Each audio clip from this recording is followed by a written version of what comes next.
Zëri I diasporës nga Madiana Nureddini. Window Radio.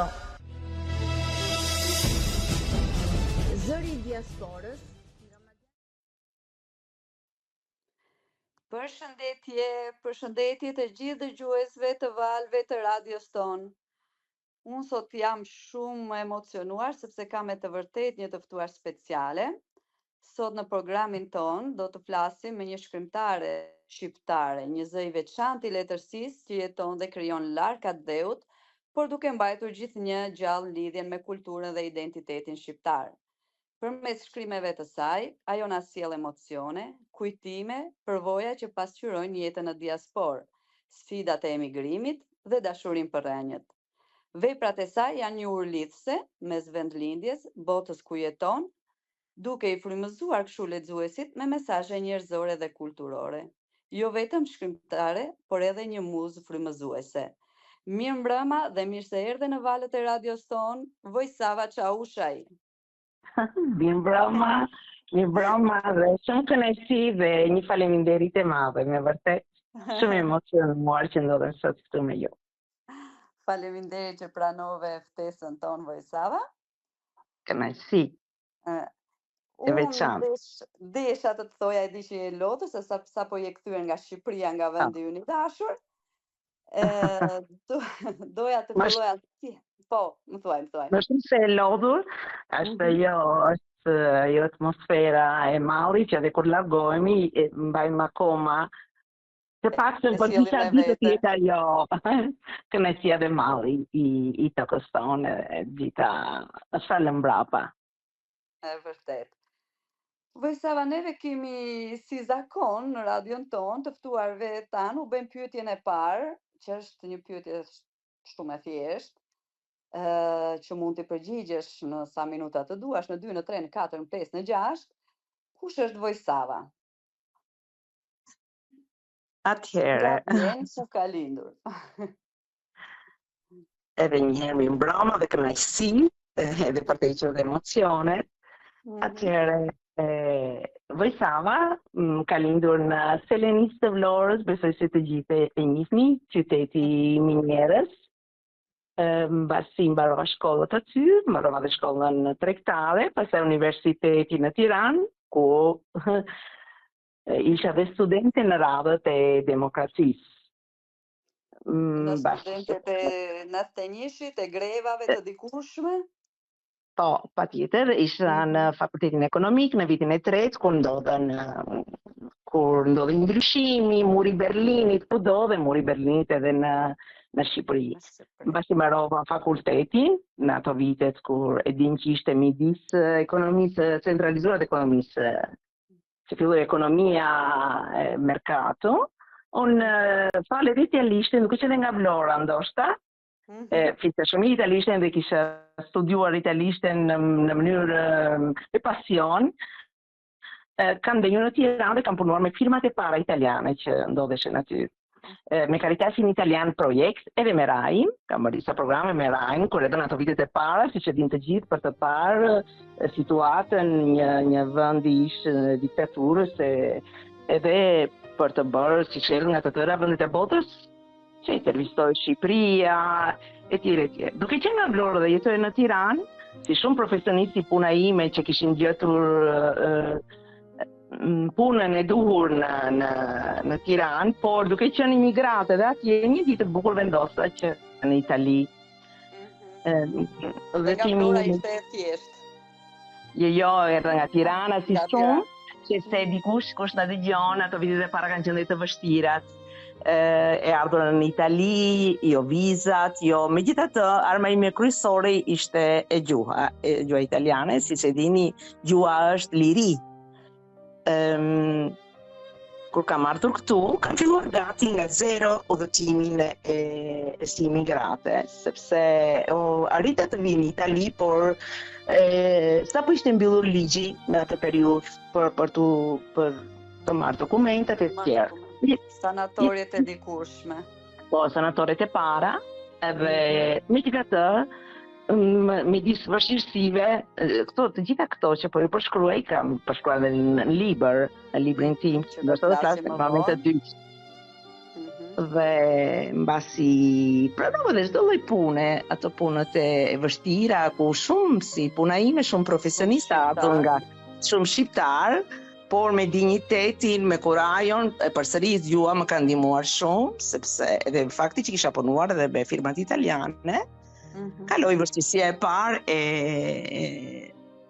marrjes së dokumentave.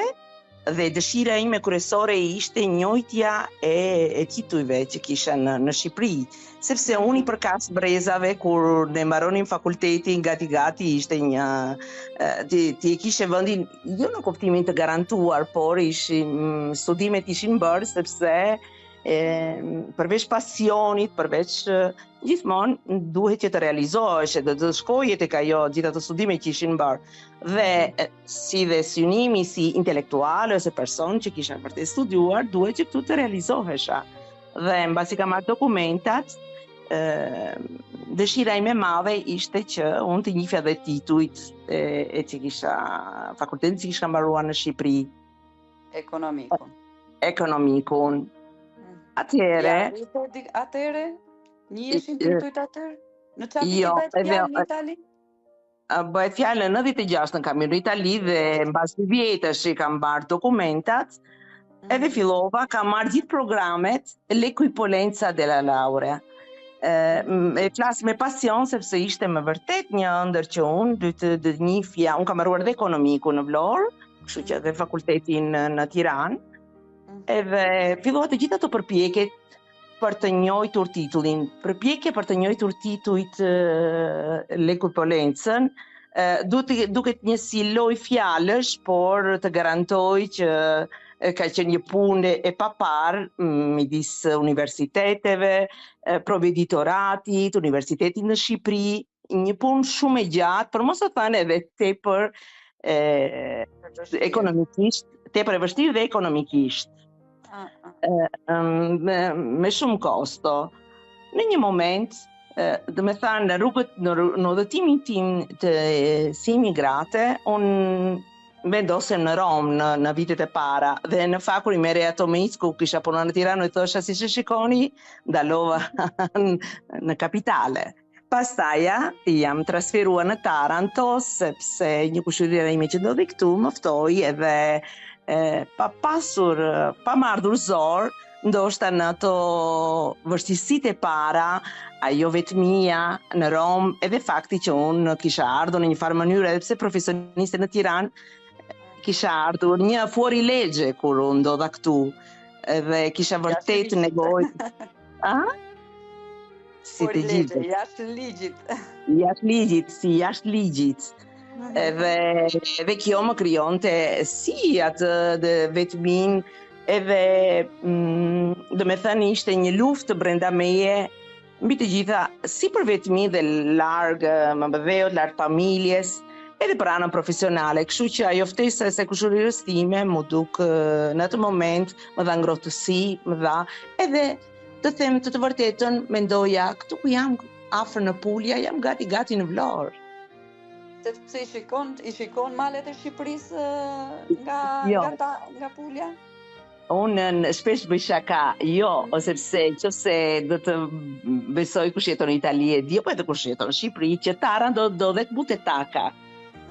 E Italis, por unë e them edhe si gjithmonë, edhe me shakan time, me humorin.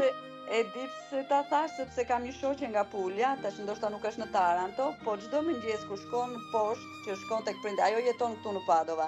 Po kur shkon poshtë, gjithmonë më çon Madiana, ja malet e tua. Edhe më çon gjithmonë fotografinë e maleve nga Pulja, me dashuri nga Pulja.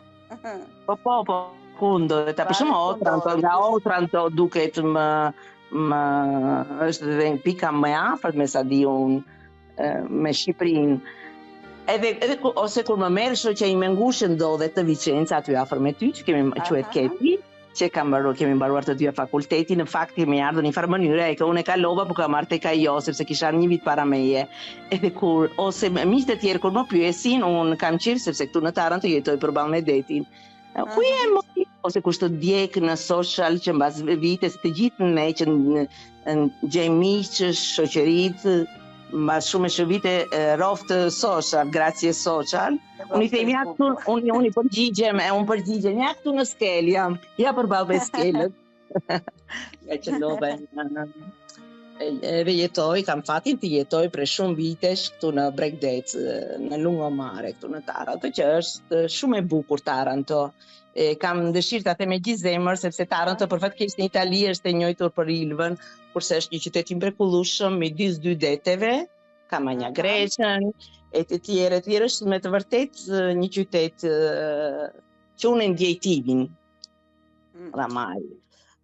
Atëre, në që se duket, po, du të thosha këtë se duket edhe si loj fjalësh, por kur fillova me atë pasionin që bëra gjithë të punë kaq të lodhshme për ekonomikun, për të njohur titullin e shikoja që në një mik që kisha që poi pastaj edhe u martova me të, kishte mbaruar Bokonin ekonomikun dhe nëpërmjet të tij unë po në Milano, unë po kuptoja si funksiononte një që kishte mbaruar shkollat, si njiheshin titujt ose cilët ishin rrugët për të realizuar.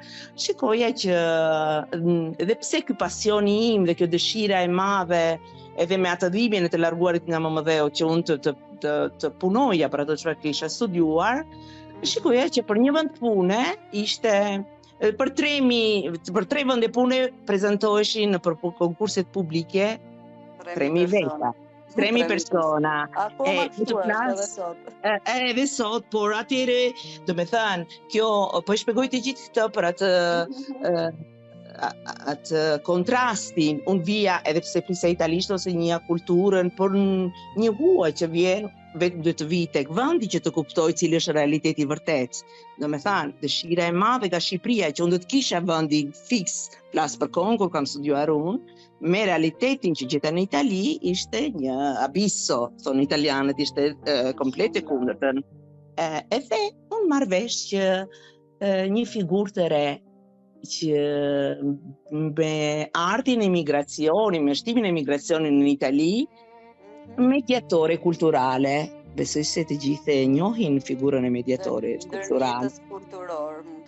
Ndërmjetës kulturor, ndërmjetësit kulturor, dhe marr vesh për një ndërkohë që po merresha me këto përpjekjen e njëjtës titullit të ekonomisë, e ndërkohë isha shkruar dhe në albën e përkthyesve, si të gjithë ne, që përpjekjet ishin 360 gradë, ku do të ishte realizimi me vendin e punës, marr vesh që Regione Puglia, Ministria e Arsimit, bën një kurs për shpall një kurs formacioni për ndërmjetësit e kulturës. Dhe mund të them që jam nga të parat ndërmjetëse kulturë mediatrice kulturale këtu në Taranto, flasim për vitin 2000. Ishin pikërisht ato vite kur doli si figure, mbaj mend. Jo, unë biles pak si furba kur thonë italianët, ashte kjo e para njerë dhe pse i kisha të trishtimin që titullin nuk mund ta njihja ose mund ta njihja dhe fillova dhe përpjeket për ta njohur, mendova që do të jetë shumë e vështirë. Edhe ndërkohë pata një entuziazëm sepse thash mediatore kulturale këtu është shumë ka filluar të njihet nga Roma lart. Kurse këtej nuk është e njohur, kështu që po më ngushëllonte dhe po më jepte entuziazëm sepse ndjeja që isha një nga pioneret si ndërmjetëse kulturore, ishim një grup, shumë nga ato profesionistë në shumë vende të botës, 10 veta, shumë nga ata e lanë pastaj vazhduan me profesione të tjera, kurse unë që atëherë nuk daloj. Edhe vazhdon akoma sot të bësh të njëjtën punë, Vojsava? Po, unë jam përgjegjëse në një zyrë të imigracionit për CGIL-in, kam qenë në vitin 2005 që punoj atje, dhe nga 2000 sindakata, të themi për kur, sepse nga që ne na dëgjojnë Vojsava, nga e gjithë po, nga sindakata, po. Po, CGIL-i po, sindakate, po, është me madhja. Mos gaboj, është me madhja. Po, më e madhja dhe unë jam përgjegjëse e gjithë provincës së Tarantos, si shumë mirë, përgjegjëse e zyrës komplimente. migracionit. Dhe nga viti 2000 që mora titullin, derisa më kanë thëritur ato ku më kanë ngritur në shumë projekte, unë fillova me një pasion të papar, duke marrë me rast shkollat këtu në Taranto, ku propozoja unë projektet Shqipëria dy hapa nga ty, shkolle dhe gjitha këto po i them se titullin në Shqip. Kam pasur fatin këtu në Taranto, në provincën të Tarantos, është edhe San Marzano di San Giuseppe, është një nga komunitetet arbëreshe. Edhe atje ato bëjnë shumë projekte. Po shkolla Skanderbeg, ato bëjnë shumë projekte, janë të lidhur edhe me universitetin në Kalabria. Edhe që dim, Kalabria është shumë avancuar, do me thënë në ruajtjen e kulturës, traditave arbëreshe, besoj se të gjithë e njohim, e shohim në social, gjithë eventet kulturore. Doja të thosha që përsa i përket arbëreshve, jo të gjithë e njohin, sepse i njohim ndoshta ne që jemi këtu në Itali, edhe në radion ton, ti nuk e di nëse në ke ndjekur edhe herë të tjera, por edhe në radion ton kemi pasur shpesh herë të ftuar arbëresh, gazetar apo personalitete të ndryshme, po doja të thoja që shumë jashtë trojeve të Italisë nuk e njihnin këtë realitet, edhe shumë italianë edhe këtu në veri nuk e njihnin realitetin e arbëreshve. Po e dim që në Kalabri është një komunitet shumë i madh, edhe në Sicili janë rreth 100.000 Jo vetëm, në shumë rejone. Edhe nuk e dija, unë sot mësova që ka edhe në Taranto një komunitet të tillë edhe jemi San Marzano, San Giuseppe quhet, edhe tjetër në këtë të veçantitë mia, si po vazhdon këtu ai lubi me ngjyra që po tregoj, këtu afër Lecces, gati në të dalë të Tarantos, kur fillon Lecce, është një qytet që quhet Sava. Siç e dini që ne të gjithë përdorim emrat e shkurtuar. Edhe unë thoshe Sava, jo voj Sava, dhe këto thoshin Sava Manduria, gati, jo te më vjen në gjiro, edhe unë, sepse për gjithë shka kam dëshirën e madhe që të vë lulet, të zbukuroj, edhe që atëherë, në ato periud, unë them gjithmonë Sava, të gjithë më njohin, si të zyra, ose për eksperiencën time te për të pasur, këtu në Taranto një jam e njojtur Sava, është bukur sepse Sava tingëllon shumë burë kur të thonë como ça va, si je? Edhe po që gjatë gjithmonë prontos, toujours très bien. Brava Sava. Sava, përveç se përfaqësuese ose responsabile përgjegjëse e imigracionit, për të cilën të bëjmë urime, komplimente për punën, Sava është edhe është pjesë e atij brezi të shqiptar që shkruajnë në gjuhën italiane. Libri jot Oltre është libri i parë, në mos gaboj, që ke shkruar? Po, libri im është një historie ime autobiografike. Në italisht është Oltre, do me thënë infiniti mund të quajmë në shqip, edhe kurse me nën titullin për alla një fluture të bardhë. Titullin kuptohet që nuk e kam vënë unë, por unë kam bashkëpunuar se si ta limoja, se si të dilte sa më në pa kjo historia ime, që në fund të fundit unë them është historia të gjithë neve. Është edhe historia jote, edhe ti aty brenda, sepse gjithë ajo që folëm deri tani, udhëtimi jonë, duke kaluar detin nga ky vendi, edhe pse është kaq afër me Italinë, po gjithnjë kemi kaluar detin. Me thënë fëmiria është e shkruar, nga kam ardhur shkolla, siç të thash, ajo marrja pjesë në revolucionin në atë periudhë, vështirësitë e emigracionit, bëja titulli që mora si ndërmjet se kulturash, fëmia, lindja dhe Sava në pozicionin si nën. E gjem tek libri Oltre. Po, edhe arrita dhe tisha dhe muzë frymëzimi. Do të thoshe një diçka tjetër. Libri është shkruar mbas një udhëtimi tepër të pasur, siç po flisë edhe pak më përpara, për këtë punën e palodhur dhe shumë me pasion që unë ka bërë për integrimin te pozicioni i punës që kam direkt dhe nëpërmjet shumë projekteve për promovimin e gjuhës, kulturës, traditave tona me shkolla, nëpër shkolla, në evente kulturore, në manifestacione, në anën politike, me të tëra institucionet, ka qenë me vërtet një punë e palodhur. Pastaj udhëtimi im në art, si muz frymëzimi, atëherë duhet të shkruaj historia e këtij personazhi, kësaj persone. Kjo është një nga temat që na intereson shumë, Vojsava, sepse është hera e parë që unë kam nderin apo kënaqësinë një intervistë një muz. Atëherë, të fillojmë nga fillimi. Unë di që në 2014 pal botës së artit, ti ke pasur një bashkëpunim me Giuliano Grittini, që njihet në Itali si fotografi zyrtar i Alda Merinit. Atë mund të themi, para se të vem tek fotografi Grittini, mund të themi dy fjalë për dëgjuesin ton që nuk e njeh, ne në Itali e njohim, po për ata që nuk njohin kush është Alda Merini, dy fjalë dhe pastaj kalojmë te fotografi. Atëre, Alda Merini është poetesa më e madhe e shekullit të kaluar, e njohur në Itali, disa herë kandidate premio Nobel.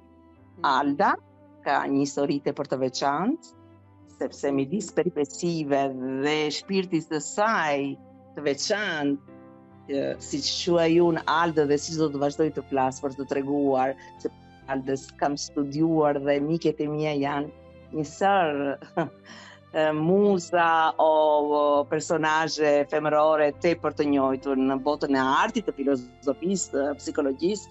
Unë quaj gra me shpirtin e dritës. Ka pasur edhe një moment që ka qenë në manikomjen.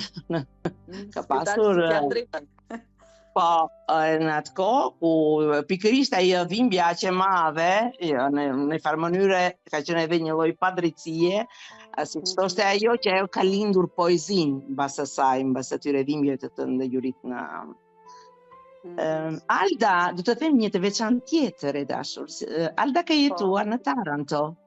Rastësia. Alda ka jetuar tek një rrugë, sepse përpara se të ndodhej tek Navili, siç e dim, poetesha është e njohur për periudhën e saj në Milano, ku ka shkruar poezitë, libra dhe aforizmat më të rëndësishëm të jetës saj, është shkruar në shtëpi, në të kazetën e vogël që kishte te Navili. Para se të transferohej atje, ajo ka qenë në Taranto, ka qenë e martuar me një mjek, po, edhe ka jetuar tek një shtëpi paralele këtu, gati tek afër te shtëpia ime, ku ndodhem unë në qendër të qytetit, ku është lungomare. Edhe Alda e shpreh në shumë libra të saj që ka parë detin për herë të parë në Taranto. Si thohet në Itali, siç e di, nulla accade per caso. Njojtja ime me fotografin ka qenë se në një farë mënyre lexoj një libër rastësisht të tij, Cara Alda quhet, e dashur Alda, ku ai me një shkrimtar tjetër që shkruan për Corriere della Sera, flet në atë libër si fotograf që ka fotografuar shpirtin e Aldës më shumë se sa portretin e kësaj poeteshe, ku në të tërë social kudo, nëse shohim gjitha fotografitë që shihen të kësaj poetesë kaq të dashur për masë, sidomos për gratë, sepse është një inspiracion. Një nga frazat e saj që unë e adhuroj është non sono una donna addomesticabile. Nuk jam një grua që mund të zbutet. Idem, shumë veten, po besoj edhe ti. Fjale pace më ka thënë se do të kaloja të thosha, edhe duke lexuar ja do të arri aty. Edhe kur unë kisha bërë gjithë të gjithë projektet që fola pak më parë të multikulturës e tjerë, nga që adhuroj fotografin që të immortaloj, të fotografoj gjithçka që diçka të bukur që krijoj, sepse projektet që kam bërë nëpër shkollat, eventet kanë qenë diçka direkt nga shpirti, diçka të ndjera, diçka pasioni i papar për të folë për prallat. Këtu flasin fëmijëve italian për prallat tona, e bukura e dheut, për këngën, për Nina Nanat, për gjuhën kupton të gjërat e përbashkëta me gjuhën italiane, por edhe të veçanta, unë kisha një kolan të papar, fotografuar, dhe me thënë gjithçka e fotografuar. Kur lexoj këtë librin dhe fotografi thot në atë libër, ajo grua, kjo Alda, më bëri të njoh një jetë paralele. Do me thënë, ajo quan veten normal, ashtu quajtur normal, dhe po shikonte një shpirt të veçantë, një shpirt ku dhimbja ishte transformuar në diçka të mrekullueshme. Do me thënë, autori, fotografi, po fliste në të librin edhe për tronditjet shpirtërore në kuptimin e bukur të fjalës që kishte shkaktuar kjo poeteshe veçantë, kjo femër me këtë histori. Edhe unë aty ndjeva që ky fotograf që arrin të fotografoj një shpirt të tillë, besoj të më kuptoj dhe mua. Për të kuptoj Alda Merinin, pse jo ty? Po, sepse unë në ato që lexova të Alda Merini, pa shumë gjëra të tha me vete, dhe sepse ka qenë gati një grido, thonë italianët, një urla imja që unë duhet të flisja, duhet të nxirja pasionet që kisha, duhet edhe gjithë këto që fola, udhëtimi, lotët, imigracioni, pasioni, si kushdo nga ne që do të gjej atë vendin e dur ose kur të shpreh në maksimum pasionet ose sepse pasioni si të gjithë artistët kur krijojnë në bazë ka dhimbjen. Edhe e telefonoj unë fotografin. Dhe gjej do me thënë dhe i them unë jam i thashte kështu me quajnë Sava dhe i them në mënyrë precize i them si ajo poetesha ku unë dëgjova që ju keni fotografuar dhe si flisni për të, edhe unë kam krijuar një poezi në multikulturën, në interkulturën, në integrimin. Isha dëshirë që ky fotograf të shikonte gjithë të punë të papar që unë kisha bërë i thashte nga Afrika, sepse ishte një fotograf famoz, thash do ma mbyll telefonin dhe nuk do të ketë dëshirë, thash më ik në gjyq, po e pej që nuk është e vërtet. Ama, jetë më të gjo. Edhe ai filloi të qeshte dhe tha, nuk kam edhe asnjë në gjyq deri më sot. Mbas asaj telefonate, udhëtimi ynë ka qenë tepër i pasur, për 6 vjet një udhëtim i mrekullueshëm, që përveç asaj, unë kam një shtëpi galeri, home gallery, se mund ta themi në anglisht apo edhe në shqip, ku ky udhëtim për 6 vjetësh, kur përveç se kuadrove direkt mua si personazh, ai i ka dhënë formë të bukur, formë me shumë ngjyra, gjithë udhëtimi për integrimin që unë kam bërë me të gjitha kulturat e huaja që jetojnë në Taranto. Kam 2 mostra të mëdha të multikulturës, që janë me kuadro, kam një libra, disa libra arti, ku ai fotografitë, ato i ka vënë në libër arti, sepse ai nuk është vetëm fotograf, por është artist pop art. Ka bërë edhe librin e Papës, një nga papat që janë zgjedhur, ka bërë ai të Leonardo da Vinci dhe të tjerë. Për shembull, një ditë kur erdhi në Taranto, siç të thash, prandaj për me pasion, sepse edhe ai e pasionuar, ai kishte ardhur vitin përpara që kishte fotografuar gjithë rrugët, gjithë jetën që kishte bërë Alda këtu. Kemi bërë një ditë për shembull në një nga të ardhurat këtu kur erdhi nga udhëtimet, kemi fotografuar, kemi kalendar, kalendari i autorit, e ka quajtur kur të 2 me makinë në çdo rrugë të Tarantos. Unë jam fotografuar me një Pakistan, me një Marokin, me një fëmijë kineze, me nënën e saj, me senegalezen, sepse Sava në përgjithësi e njohin, përsi të fola për vitet e gjata dhe mbi të gjitha pasionin, sepse mendoj se në zemrën e njerëzve ngelesh në qofse ti dhe njerëzit e ndjejnë që ti përveç për te i punës burokratike, ti po e kupton shpirtërisht në radhë të parë. Edhe si që dim të gjithë ne, imigracioni nuk është i lehtë. Po nuk qe empatia, po nuk qe pasërtia e shpirtit, po nuk qe çiltërsia, nuk e zgjidhur asnjë lloj problemi teknik. Besoj se është pjesa e parë dhe pjesa më e rëndësishme. Impakti me njerëzit edhe siç të thash kur unë bëra mediatrice, mendova totale ekonomiku nuk ka problem, ekonomiku është një bazë kulture që unë e kam. Unë do të bëhem ndërmjet se kulturës sepse është një profesion që do më shoqëroj jetën larg atë dheut. Eccovi. Sava, che akoma kontakte me fotografin sot të Alda Merini? Bëni akoma mostra fotografi? Edhe dëgjohemi atëre si të thash, sepse ai e ka ndjekur për 22 vite Aldën. Edhe në vitet e më thënë avash avash ky udhtimi ynë shumë i pasur, kemi bërë mund të përmend disa evente kulturore, për shembull këtu në Taranto, Brave Woman, një nga mostrat, unë, Alda Merini dhe Frida Kahlo, nuk e di nëse njihni pikturicën meksikane, dhe shumë gra të tjera. Brave Woman është një karelat me kuadro, më të shumtat janë të bime. Po, janë pop art, si bënte Andy Warhol, jam unë, Alda dhe disa meksikane.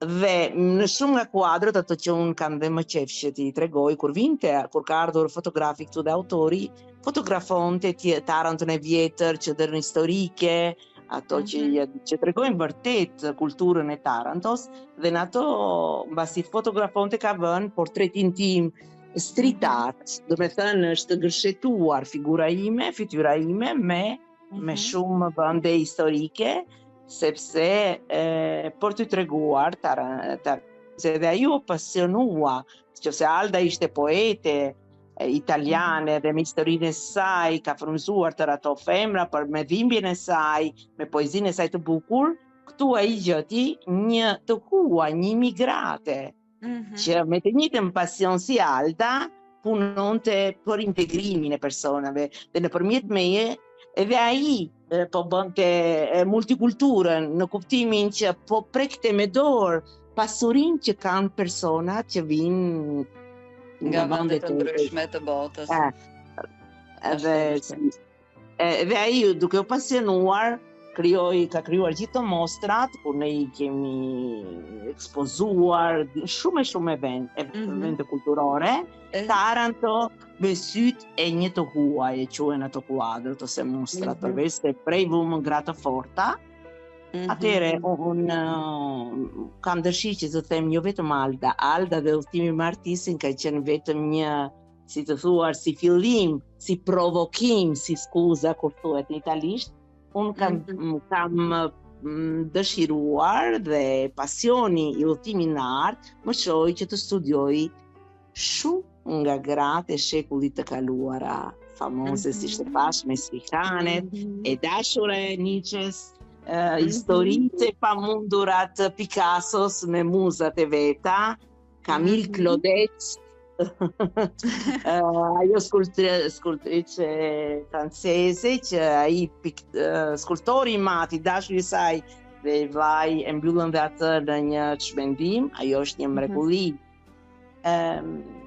I kam studiuar me shumë pasion këto femra sepse pozicioni im në muzë provokoi identitetin tim, shpirtin tim, sensualitetin tim dhe ishte e pa evitueshme, ishte gati edhe një emocion tepër i madh, një imigrate, një shqiptare që papritmas ndodhet në qendrën e artit, në zemrën e artit, edhe ndoshta edhe puna ime me pasion për në të njëjtën kohë me vështirësitë e imigracionit, integrimi me njerëzit, më bënte, do me thënë më kishte vënë në një gati në një urë ku pozicioni im si muz të njifja femra të tjera që kishin vuajtur, por që kishin me të vërtet një shpirt shumë të pasur, gjithë të femra që sot janë mitë, që sot frymëzojnë shumë e shumë njerëz. Duhet të kuptoja çfarë kishte përtej dhimbjes, përtej bukurisë të tyre, o pse ato ishin kaq frymëzim. Dhe atëhere, gjëja kryesore që kam kuptuar nga gjithë ky udhëtim është kur ajo është pjesa më e bukur, pavarësisht edhe nga dhimbja më e madhe që mund të kalosh në jetë, o nga vështirësi, vetëm e reaguar është gjëja më e bukur. Reagon, si të gjithë artistët, siç e di, që në bazë kanë dhimbjen dhe në bazë e sa dhimbje, ata kanë krijuar veprat më të bukura të artit. Duket si diçka një frazë kur flet për artistin, por kjo është një shprehje dhe një vërtet edhe për njeriu më të thjeshtë, jo për të famshmin, për këdo, sepse është një nocion i jetës, është një ligj i bukur i jetës dhe në atë rrethin e vogël të kujdo, nëse do të vi dhe do të zbatohet, unë jam e bindur që do të sjellë mrekullira. Si të ndodhi edhe me ty. Sava, o Sava në Shqip, një nga shprehjet ku unë e gjej veten, unë personalisht, të Alda Merinit është mi sento un po come il mare, abbastanza calma per intraprendere dei nuovi rapporti umani, ma periodicamente in tempesta per allontanare tutti, per starmene da sola. Ndihem pak si deti, mjaftueshëm e qetë për të krijuar marrëdhënie të reja njerëzore, por herë pas here në stuhi për t'i larguar të gjithë dhe duke qëndruar vetëm. Unë e ndjej, domethënë jam pikërisht kështu. Si është Sava në raportet njerëzore? Pikërisht jemi idem. Është kjo frazë e Aldës, u përket të tëra le mate, dhe jemi mate dhe të njëjtën kohë jemi dhe fëmijë. Domethënë, sepse kemi gjithçka spontane, gjithçka akumulimi emocioneve, akumulimi duke vënë pasionin edhe në raportet umane, në radhë të parë me veten tonë, jemi si fëmijët, reagim, pasion, edhe shpesh në atë të gjithë energji, ke thënë nga fraza që të gjitha s'ka frazë të Aldës që nuk di, ose edhe kjo si diçka që duke qenë që jemi energji e fortë, se s'ban ka nevojë edhe për qetësinë, dalla tempesta alla quiete. Domethënë kemi nevojë që t'i largojmë se po në qetësinë, nga stuhia në qetësinë, si diçka që krijon si nga një ekstrem, nga një pol do të kalosh në atë qetësinë. Pikërisht bukuria është sepse personazhet kështu krijojnë dhe japin jetës. Si ishte fraza tjetër që më the nona domesticabile, po të them edhe këtë tjetër, artisti kur më njojti më tha Merini due la vendetta. Edhe ku je, sepse unë jam kështu, po unë jam e bindur që je ti kështu, po të them një të veçantë tjetër. Kur mbaroj libri ishte thjesht një skuza, një diçka, një motiv ku ne të flisnim me njëra tjetrën. Shpesh kur mbaroj libri, unë edhe pa arritur të bëj eventet, sepse jam dhe tepër impenjuar me punën, edhe në një farë mënyre nuk arrita vetat, ti e di që për të bërë prezantimet e të tjera, duke që në mus kam dhe vështirësi si ta prezantoj, si se mund ta prezantoj unë veten. Megjithatë, libri është shkruar, ti bën intervistën, është shumë e bukur, ti je një gazetare, kjo që bën ti është një libër. Sikur ne po ndajmë, duke qenë të njëjtit lloj, dikush bën diçka, dikush tjetër, sikur kemi darë detyrat. Domethënë librin e kam shkruar unë, por është libri yt. Për shembull, kur e merri librin edhe këtu në shtëpi, ku unë jetoj në një pallat shumë të lartë përballë vetit, në shitësor, siç jam unë gjithmonë, tepër e qeshur, e tepër si shteti, në atë kurimin e tepër spontane, dhe me këto mike, po që më njohin në 5 minuta. Katët e di më berë, dhe të pasat 4 stinët e Vivaldi. 4 stinët në 5 minuta. I thosha këtyre mikeve edhe në ashensor duke zbritur tak nxirja librin e thosha e kam shkruar unë edhe për ty. Ashtu i ti. Dhe libri, edhe sepse nëpërmjet një libri nuk mund të shkruhet historia. Unë kam menduar gjithmonë që libri do të jetë një skuza, një motiv që ne të mblidhemi, që të mblidhen femrat, motivi kryesor nëpërmjet atë libri mund tregohet imigracioni, por pasioni mi i madh dhe thelbi kryesor i librit tim është për të folur nënave, motrave, grave, femrave, se nëpërmjet kësaj historie. Që jemi në këtë temë, motrat, gratë, sipas teje, Sava, a ka paragjykime që lidhen me të qenit grua edhe emigrante në botën e artit, ti që je brenda kësaj bote prej vitesh? Sa e vështirë është? Cilat janë paragjykimet që ke ndier ti më shumë? Por duke qenë muzë, do me thënë, ndoshta edhe më pak se gratë e tjera, por gjithsesi vështirësitë më të mëdha që ke hasur. Vështirësitë janë gjithmonë të grave. Jo vetëm në artin, kudo, në jetën e përditshme. Në gjitha fushët. E për sa i takon mua në fushën e art, udhëtimin tim natyral, tepër natyral në si muzë e artit, besoj se do t'i themi siç po flasim me qeltërsi me pasërtin, që autori ishte famoz në Milano, edhe unë isha një ekstrakomunitarja nga Shqipëria, sepse ai nuk ka ndaluar asnjë moment. Anzi, mund të them që më shumë se Alda unë isha muza edhe pasionit. Edhe ishte diçka akoma ma...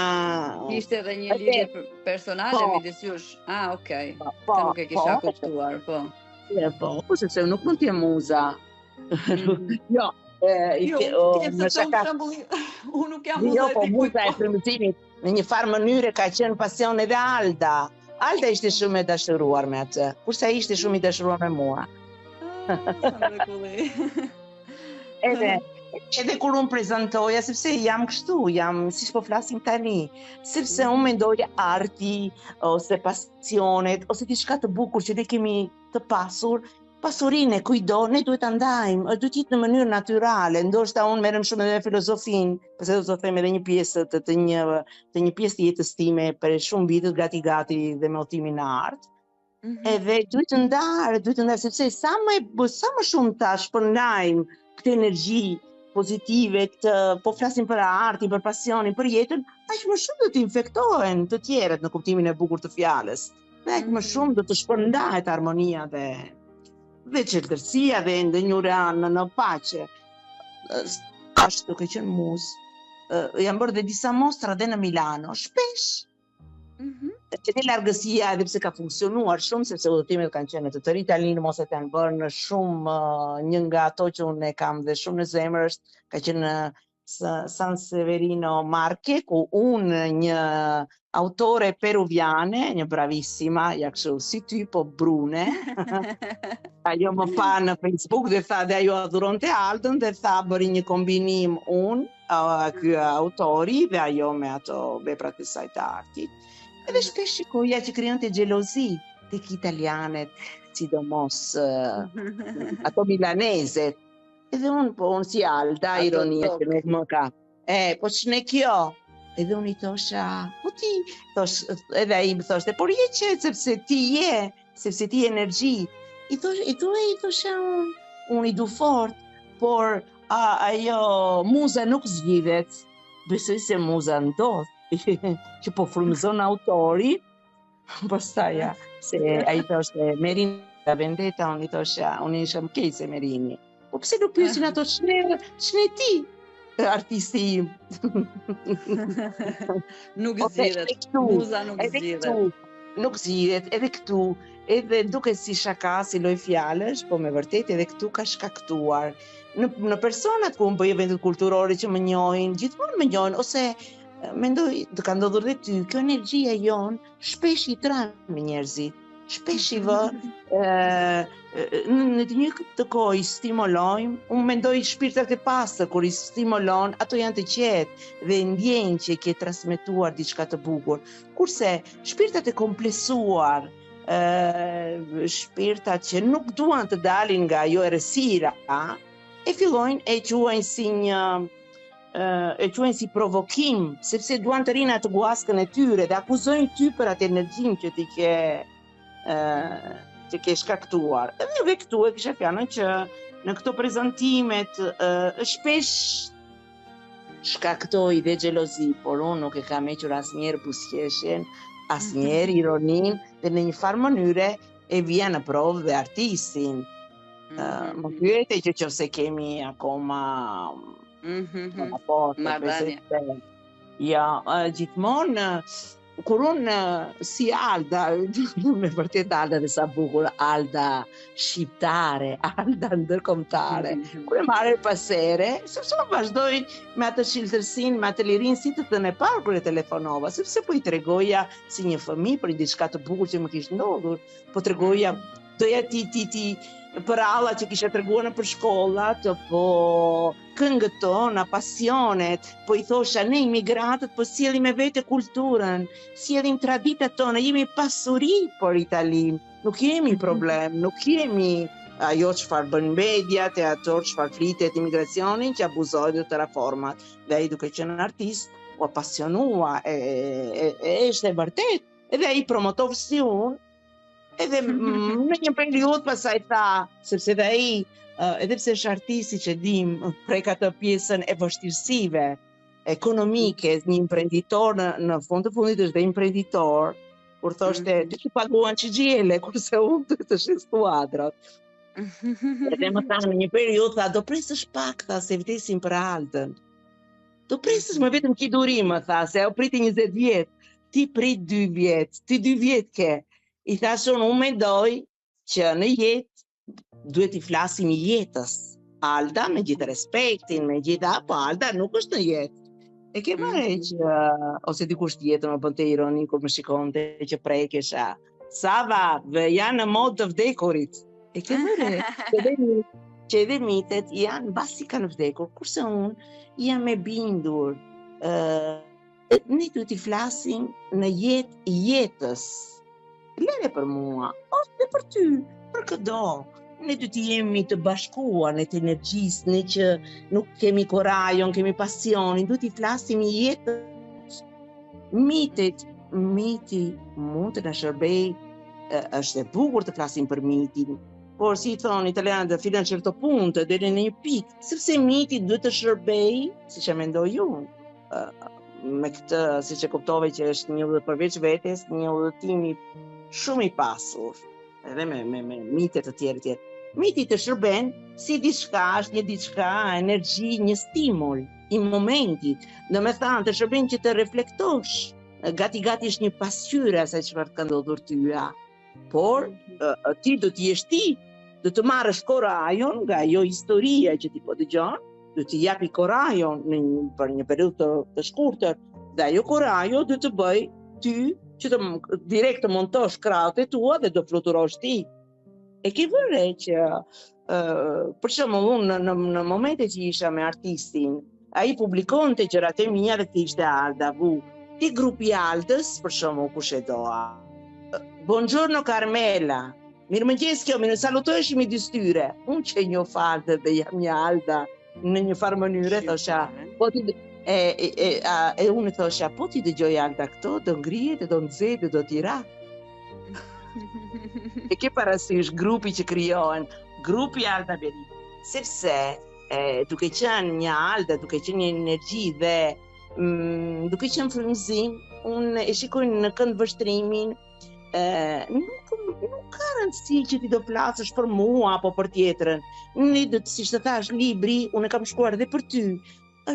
Duhet të flasim për njëra tjetrën, do me thanë, kurajo e ime, pasioni im, duhet të shërbej ty që ti të hapësh shpirtin tënd, të flasësh edhe për problemet dhe për dhimbjet, dhe të gjitha bashkë, edhe dhimbja kalohet më shpejt, dhe kurajo bëhet më e fortë, por duhet të flasim secila duhet të ketë ose më saktë, por ta mbyta me një frazë të bukur që më pëlqen gjithmonë, edhe kur e jap librin ose kush më takon i them, të gjitha mund të jemi legjenda. Tutte possiamo essere leggende, sepse nuk mund të jetë një savat, të gjitha kemi energjinë, të gjitha kemi dhimbjen, të gjitha kemi historinë tonë. Secila nga ne duhet, unë mendoj që pika më e fortë dhe kthehem përsëri aty është kurajua. Kurajua për ta parë si dhimbjen edhe dritën, ose e bëj krahasimet kur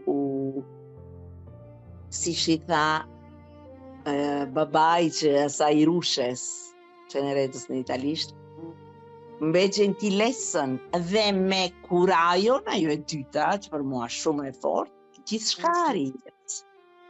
Kur çoja gocën, që unë kam një gocë që studion kinema, edhe kur shikonin filmin në kinema, salla plot me nëna, me motra, me gra, me mësuse, me plot, me fëmijë, kur mbaroi filmi, që mbaroi me frazën finale, që mori princi i rushen, edhe unë u ktheva sallës, që në ato vendet e para, një të kthyer dhe i thash sallës, nana, motra, mësuse, e dëgjua që tha Cenerentola, me gentilesat dhe me kurajo, do me thanë, duket si... Nuk të kërkuan TSO subito? Nuk të kërkuan? Si? Nuk të kërkuan TSO? Si Alta Merini, trattamento sanitario obbligatorio? Jo, ato unë diti provokoj që ato të buzëqeshin. Ishte dhe më thënë, ishte si diçka i lash detyrat, sepse pamfilmin, emocionuar, mbasi të dalit... Ti imagjinoj ty atje, mbaroj filmin mes kinemas. Jo, unë e bëj dashur edhe kur shikoj një film dhe sepse janë shumë e lidhur, tepër e pasionuar, edhe shumë nga historitë e shkrimtarëve, të kompozitorëve, të artistëve, në këto vitet e fundit po japin një pas një, siç ishte i fundit, filmi Michael Jackson, bellissimo. Kur janë, do të thënë, histori të këtyre miteve që na ka fryzuar në muzikë, në art, në edhe atje kur shkoj, gjithmonë them, mua më duket e çuditshme, pse? Sepse në një farë mënyrë shikoj vetveten ato në kinema. Edhe atje i them, jeni film, siate il film, ç'a ju mungon?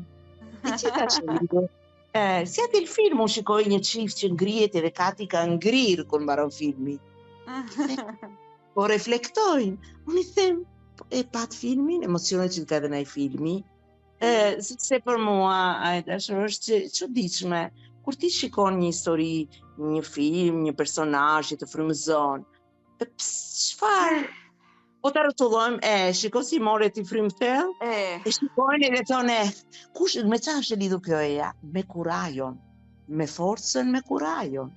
E gjithë këtë bëj me kurajon. Dhe është dhe një shprehje që kur e kalon atë gardhin, atë shtegun, sikur shlirohesh, sa e thjesht pas ka qenë. Po e kuraju aga kush varet? Kush e ka hequr atë kurajon? Kush ta ka hequr të drejtën asaj kurajos?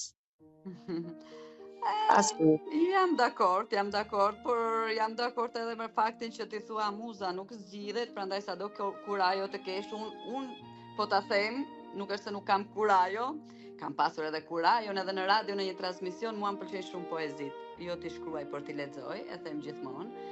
Edhe pata edhe kurajon që të bëja një thirrje, për sa i përket kisha të ftuar një poet shumë bravo, Hasan Bulçarin, edhe e bëra thirrjen, e pata kurajon, edhe doja ti isha muza e Hasanit apo e dikujt tjetër. Hasani akoma nuk më ka bërë poezi.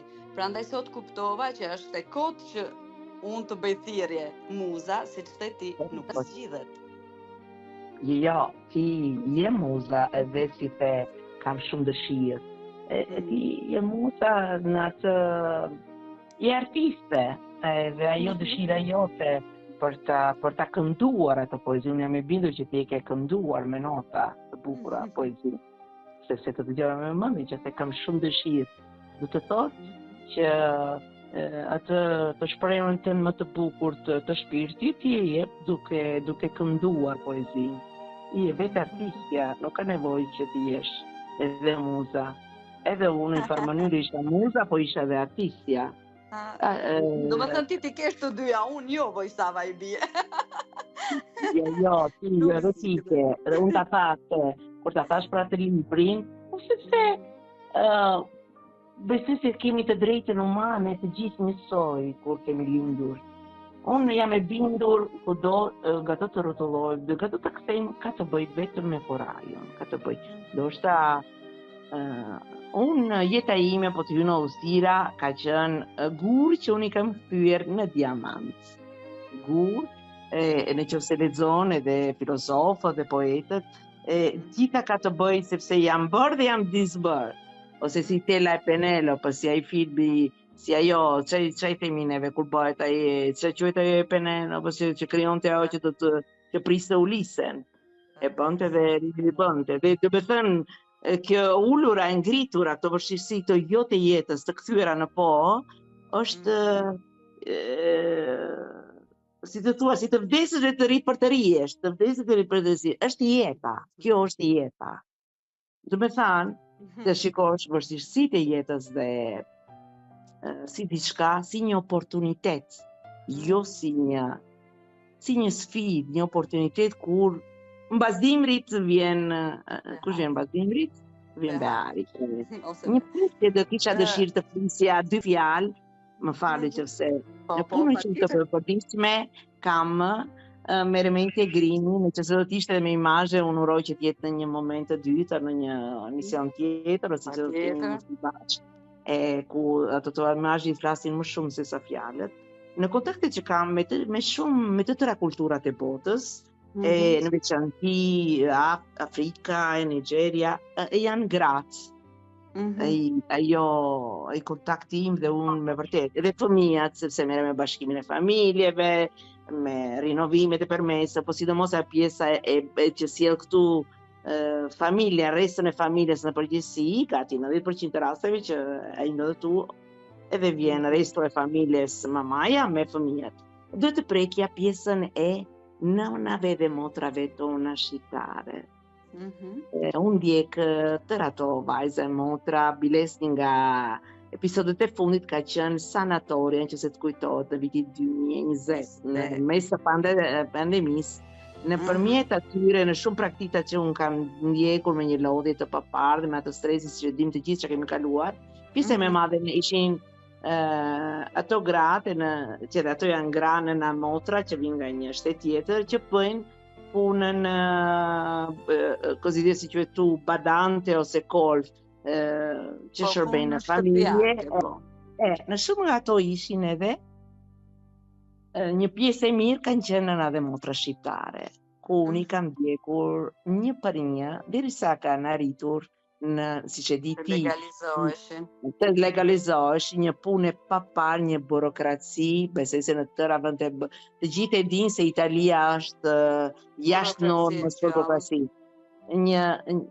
Këto nëna e motra që dhe sot u ruaj raporte, sepse unë nuk jam asnjëherë burokrate. Unë nuk, kur vinte zyra thonë ç'a je? Nën Tereza që vë puskuq. Pasi ato që njerëzit emocionohen, sepse nuk e konceptoj veten si ajo, nuk mundem.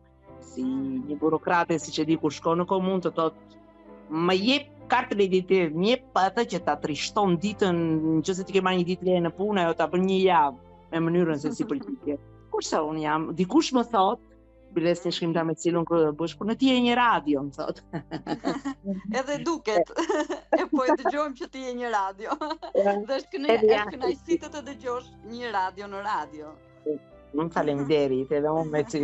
Edhe këto nëna e motra, siç e dim, ky fenomen në kohët e fundit e më vështirësi që janë krijuar në MMV-un ton, shpesh, edhe në mosha jo të vogla, do të thënë, edhe 50 vjet e lartë e vinë këtej ku bëjnë këtë asistencë në për familjet këtyre italianëve. Nuk i duan t'i bëjnë më.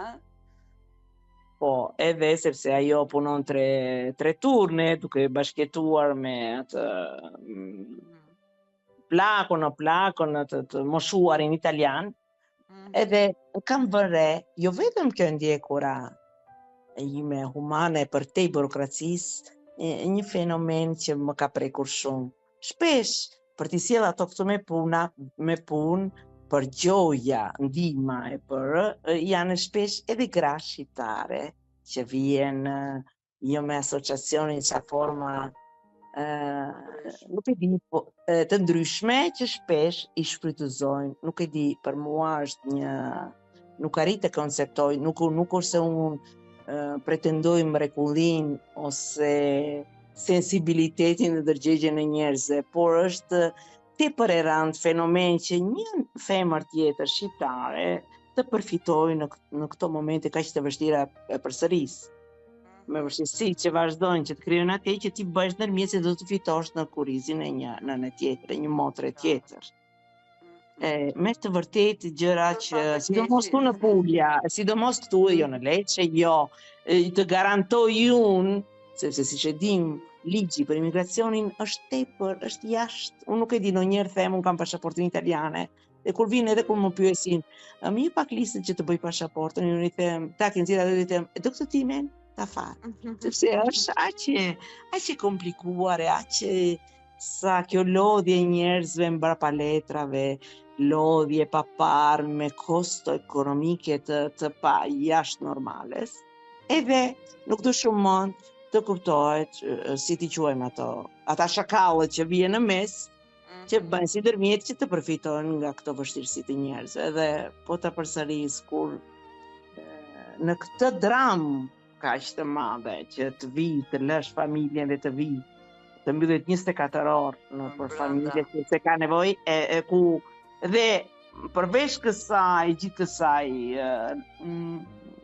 dhimbje, sepse dhimbja është, po është një detyrim në moment sepse nuk ka zgjidhje të tjera, vije dikush tjetër. Kjo është ajo që është akoma edhe me dhimbshme është fakti që ato rrinë gjithë ditën mbyllur me këta plesh, edhe duke lënë fëmijët, domethënë atë kohën që duhet ja kushtojnë fëmijëve të tyre, edhe ne kemi shumë, edhe nga Shqipëria, po edhe nga Moldavia, po Ukraina, Romania, janë ato që preferohen më shumë, këte nga veriu, nuk e di poshtë si janë, por janë dhe më koreoze, sepse ato vetëm po t'i shikosh fenomenin. Sëmundje që quhet me të vërtet sindrome badante, kemi quajtur, janë me të vërtet një dramë e papare, dramë sociale në Itali. Dhe këti nga jugo e dashur në një farë mënyre, përveç se e dim sepse ajo është gjithmonë, në të rish 24 orë mbyll pa pritmas, ato ndërojnë komplet jetën. Gjua, e ti kalën familjen e të gjitha. Këtu tek ne në jug, ndodhet edhe ky akoma një në këtë dhimbjen shtoj një dhimbje tjetër. Shpesh janë këto asociacione fanta, po kur i kanë dhe emrat, i dielli i mëngjesit, lulja, u ato bëjnë ndërmjete. E verës, e pranverës, unë sa filloj dhe këtu, se shpesh dramat si dhe të familjeve italianeve që gjenden aty të bllokuara, sepse pa pritmas kupton që ka dëguar një klandestine. Domethënë abuzimi ekonomikisht e të tjerë. Mos i them, kur më thotë mua il sole del mattino, mos i them, pastaj dielli. Si do na zgjidhësh? Si do të zgjidhim? Edhe shpesh janë edhe këto nënat e motra tona të i kastruara. Kjo është një dramë, sepse në qoftë se ti dhe unë kemi atë armën e gjuhës, pasaportës, mundësive ekonomike, të gjitha, të cilat shpesh i harrojmë. Edhe janë një armë ato për të mbijetuar, sepse të gjithë ne mbijetojmë në këtë xhungël, është bërë xhungël e gjithë bota.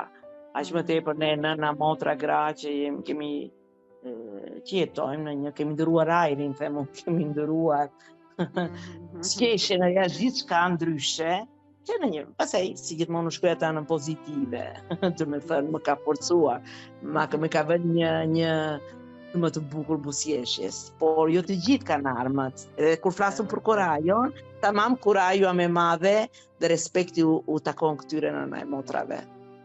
Që në qetësi, dhe pas dhe ato vazhdojnë të jenë heroinat e eshtura, janë me të vërtet heroinat e eshtura. Sava, po flasim, po flet, kemi një orë, Unë doja që të ndalonim 5 minuta për të pirë një gotë ujë edhe shpresoj që Bledi, tekniku jonë, të na ke gjetur një këngë interesante, ti je vlonjate. Shpresoj të jetë një këngë vlonjate, normalisht Bledi e ka parasysh këto gjëra, me të cilën të përshëndesim. Do ridëgjojmë mas 5 minutave. Wow, Bledi! Sava Zogës nga Vlora, të thash që Bledi është i pa parashikueshëm. Të pëlqeu kënga që kishim Shumë zgjedhur për fare. ty. Faleminderit.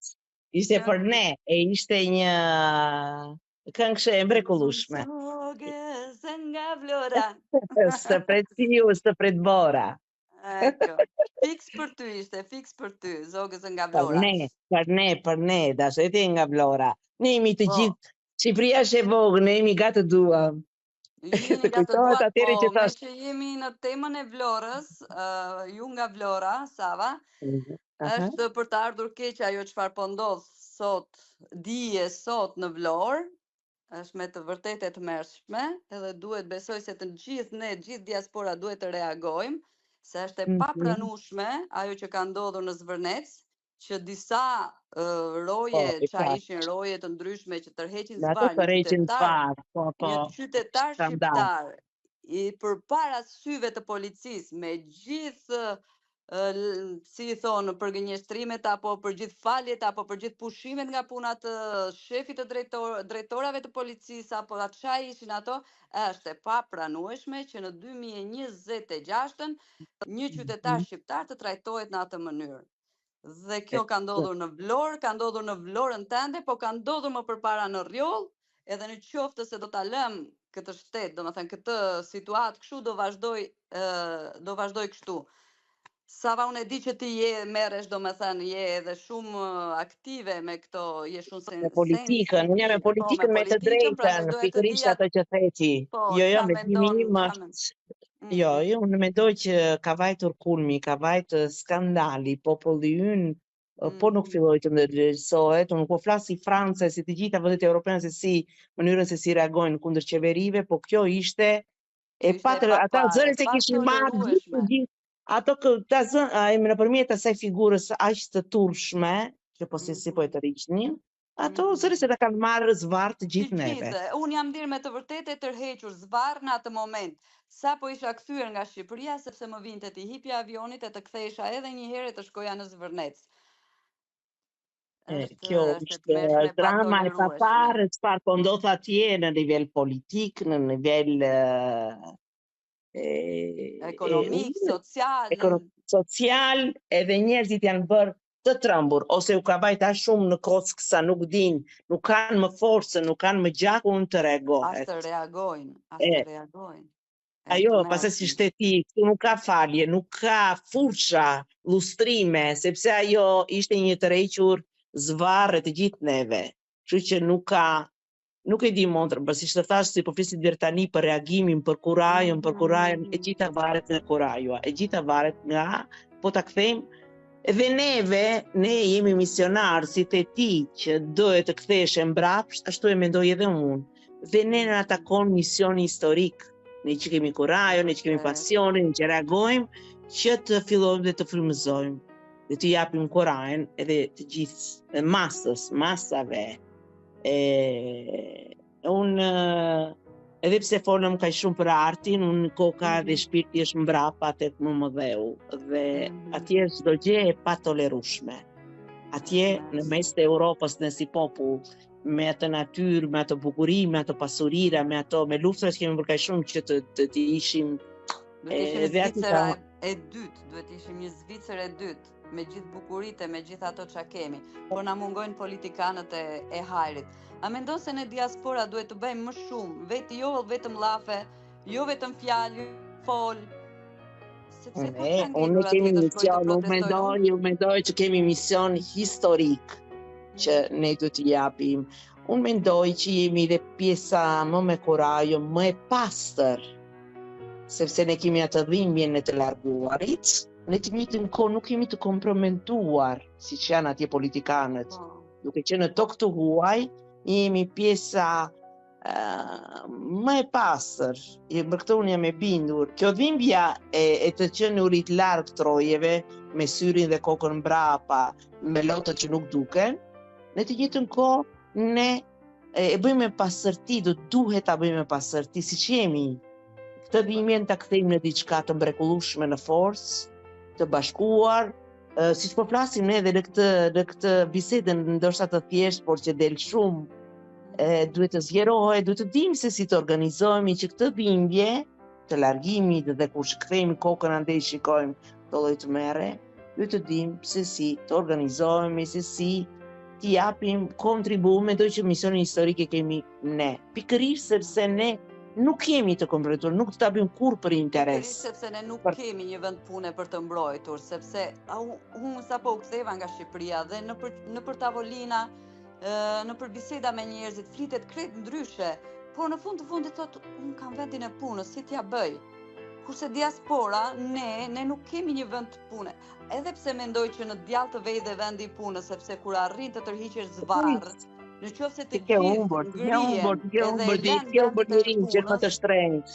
Po, ti nuk ke asnjë gjë, tu nuk ke asnjë gjë. Unë jam me të vërtet shumë e revoltuar për këtë fakt, por deri tani të fola për kurajo. Unë nuk e kuptoj se si njerëzit nuk reagojnë.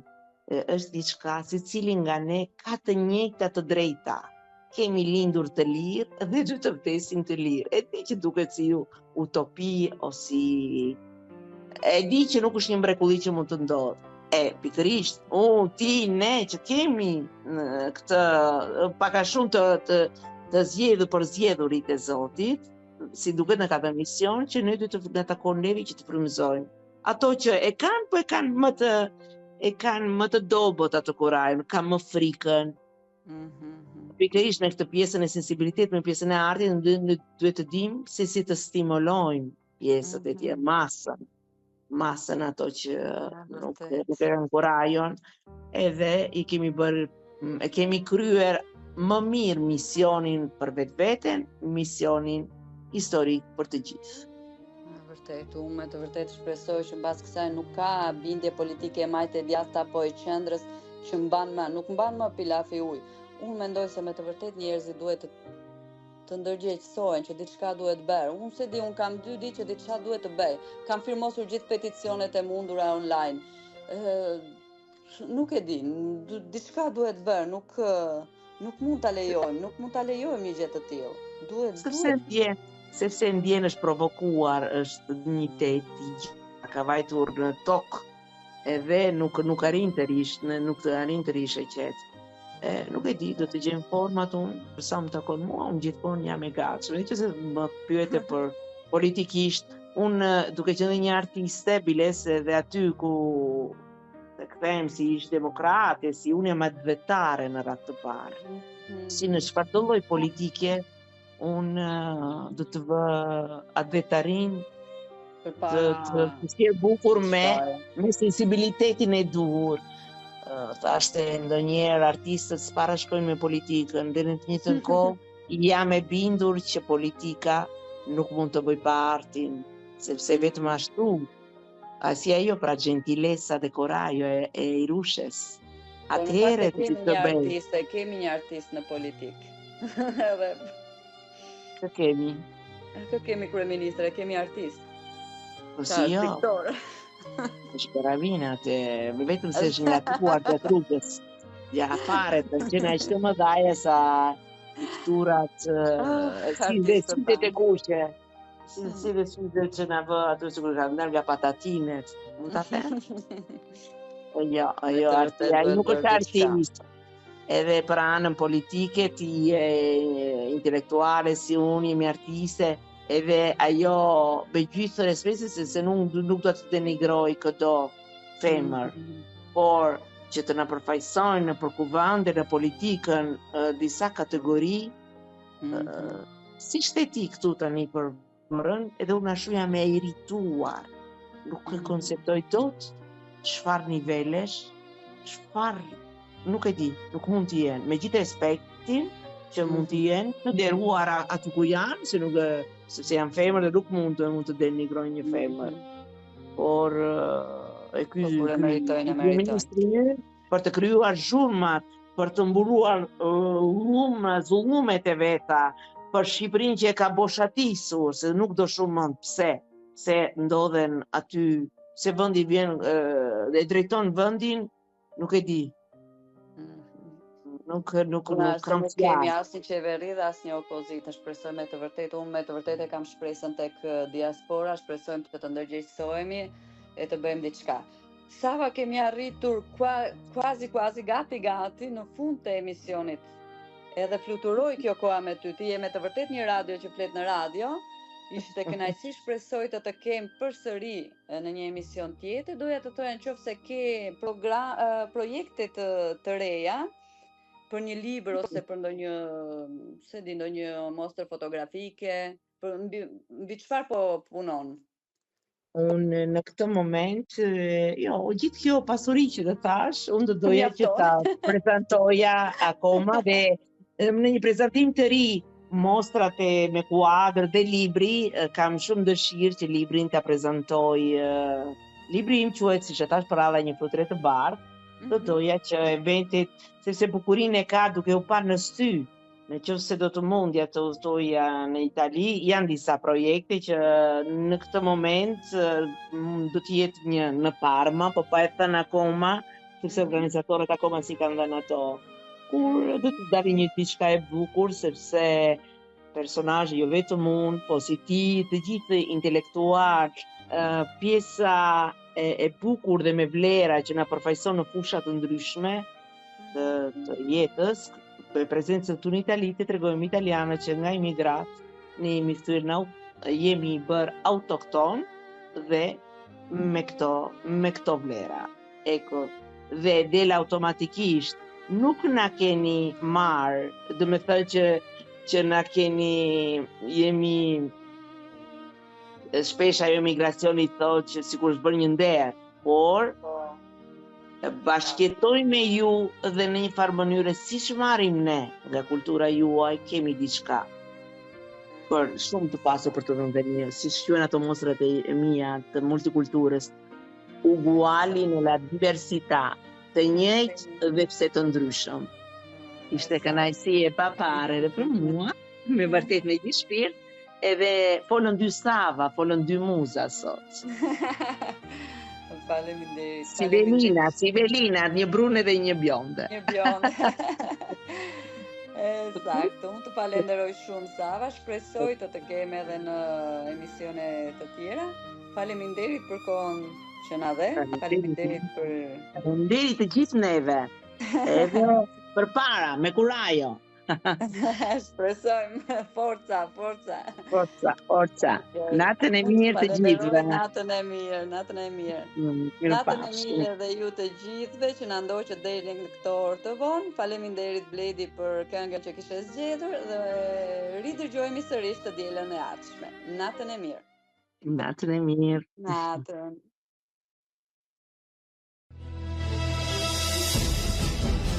Zëri I diasporës, Tirana në Regjini. Window Radio.